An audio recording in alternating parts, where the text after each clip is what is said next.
Assalamualaikum warahmatullahi wabarakatuh.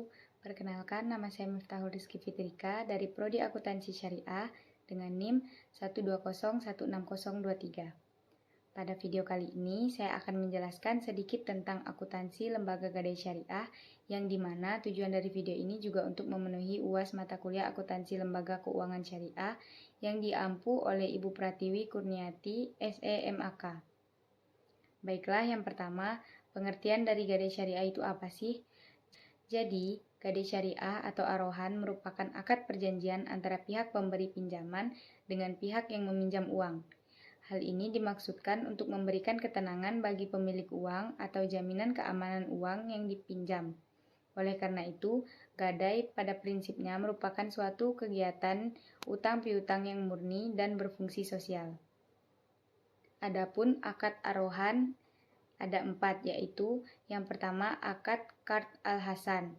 Akad qard al-hasan adalah suatu akad yang dibuat oleh pihak pemberi gadai dengan pihak penerima gadai dalam hal transaksi gadai harta benda yang bertujuan untuk mendapatkan uang tunai yang diperuntukkan untuk konsumtif.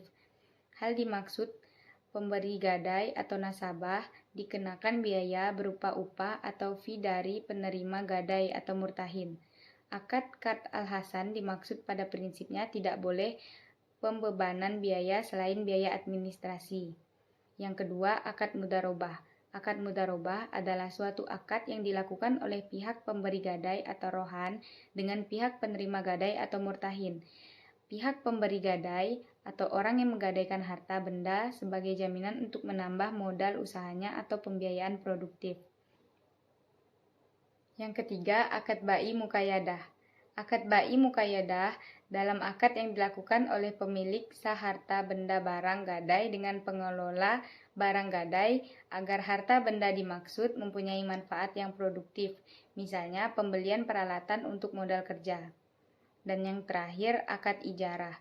Akad ijarah adalah akad yang objeknya merupakan penukaran manfaat harta benda pada masa tertentu, yaitu pemilikan manfaat dengan imbalan sama dengan seseorang menjual manfaat barang.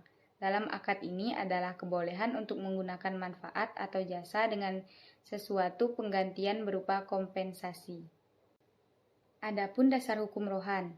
Dasar hukum rohan sebagai kegiatan muamalah yang dapat merujuk pada dalil-dalil yang berdasarkan pada 4 dasar utama, yaitu Al-Quran, Hadis, Ijma, dan Fatwa DNS MUI. Tahukah kalian bagaimana terjadinya rohan? Rohan akan terjadi apabila telah memenuhi rukun dan syarat-syarat tertentu.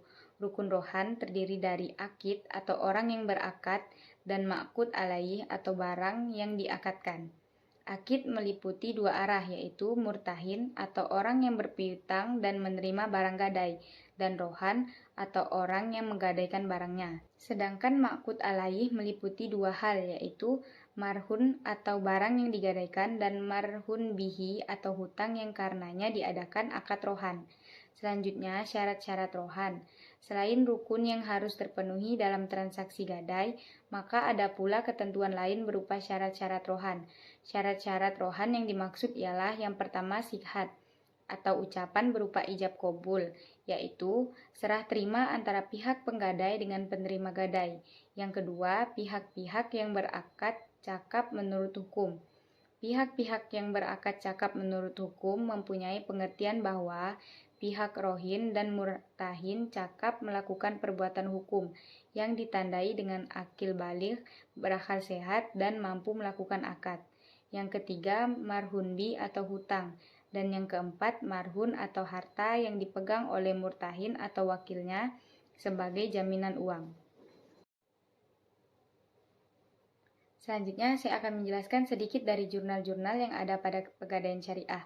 Yang pertama, yaitu jurnal dalam menerima uang pinjaman dari sisi pihak rohan atau yang meminjam. Jurnalnya, kas bertambah di sebelah debit dan utang bertambah di sebelah kredit. Kemudian, untuk pihak pegadaian yang memberi uang pinjaman, jurnalnya yaitu piutang bertambah di sebelah debit dan kas berkurang di sebelah kredit. Kemudian, dalam hal membayar administrasi atau pihak yang berutang, ialah biaya administrasi berkurang di sebelah debit dan kas berkurang di sebelah kredit. Untuk murtahin sebagai menerima administrasi yaitu kas bertambah di sebelah debit dan pendapatan administrasi bertambah di sebelah kredit. Kemudian dari sisi rohin, untuk pembayaran sewa gedung yaitu beban sewa berkurang di sebelah debit dan kas berkurang di sebelah kredit. Untuk murtahin sebagai penerima sewaan dari nasabah, jurnalnya adalah kas bertambah di sebelah debit dan pendapatan sewa bertambah di sebelah kredit. Dari sisi rohin, dalam pembayaran uang pinjaman jurnal ialah utang berkurang di sebelah debit dan kas berkurang di sebelah kredit. Pada sisi murtahin, sebagai penerima dari pembayaran beban perbaikan dari aset ijarah berkurang di sebelah debit dan kas berkurang di sebelah kredit. Kemudian dalam penjualan pada akad berakhir dari sisi rohan, jurnalnya adalah kas bertambah di sebelah debit dan aset berkurang di sebelah kredit. Dari sisi murtahin pada pelunasan pinjaman, jurnalnya adalah kas bertambah di sebelah debit dan piutang berkurang di sebelah kredit. Baiklah, mungkin hanya sekian dari saya. Semoga semua yang sudah saya sampaikan di dalam video ini bisa bermanfaat bagi kita semua. Terima kasih dan sampai jumpa. Wassalamualaikum warahmatullahi wabarakatuh.